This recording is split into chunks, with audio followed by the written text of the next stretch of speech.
Well, I think we'll continue to be at the mercy of headlines out of Russia, Ukraine. That's a short-term driver, even in a week like this where we've got the FOMC meeting. I don't expect any major fireworks or surprises. We're expecting what might be defined as a dovish hike based on 25 basis points coming, but reflecting the uncertainty, obviously, with regard to Russia, Ukraine. I think with regard to the tech stocks, I think there's a shift that has been occurring over the last few months that I think is really important. I think there are these subsets of stocks, be it tech broadly or the big five, the super seven, whatever subcategory you want to look at, that investors are not looking at them with a monolithic lens anymore, that there's more discernment, and that's reflected in active doing better relative to passive. And I think that individual fundamentals factor based strategies, that's where you're seeing more consistency in terms of leadership. And that group of stocks,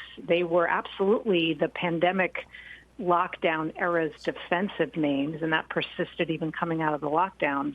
But you just can't look at them as sort of this monolithic category anymore. And I think there are still a lot of investors who do. You know, I led you the way I did, but I think your headline today from what you told our producers is that you think this is going to continue to be a risk-off market environment. So you're not urging clients to put some money to work?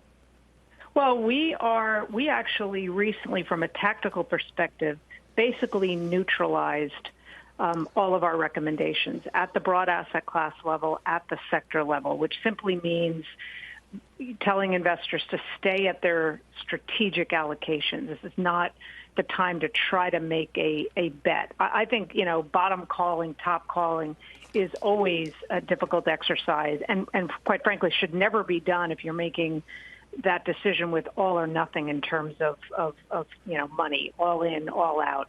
I think that there's clearly upside at some point if we get a resolution on Russia, Ukraine. Of course, the other tail is the ultimate worst case scenario that I don't think you can hedge for, which would be this turning into World War III, especially if it's got that nuclear component to it. You can't really hedge for that. But we also know upon a resolution, you could see the market rip. You could see a big move down in commodities, and you don't want to be left out in the cold if that happens. So the best strategy at this point is to not try to kind of game this, especially as it relates to Russia, Ukraine, and use things like more periodic, more frequent rebalancing to navigate through the kind of volatility that we're seeing on a day-to-day basis and even on an intraday basis.